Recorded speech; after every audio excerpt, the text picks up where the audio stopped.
के हम आइल बनी काम हो गई शाम कुछ करो इंतजाम हो। सुना तारू बोलिए दिन भर के हम आइल बनी काम हो गई शाम कुछ करो इंतजाम हो। दही में दम कही तबे लड़ी गाड़ी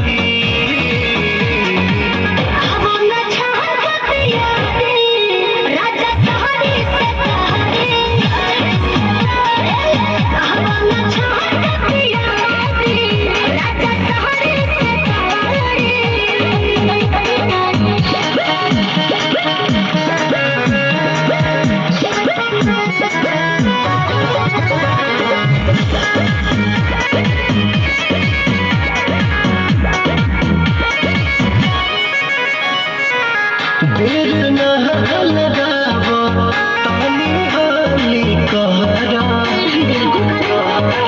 चटक चिखाना चिखा के लवनी खाली कहरा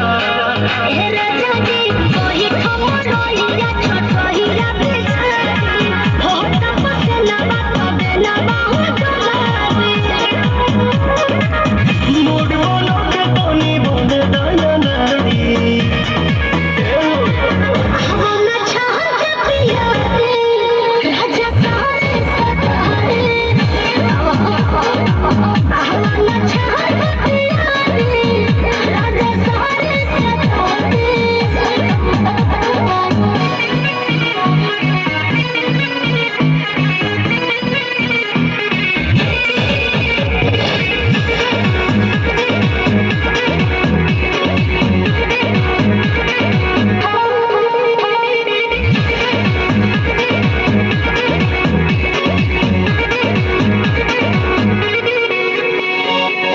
हाजिर तो हम मिजाज नरमी चाहिए जी गौर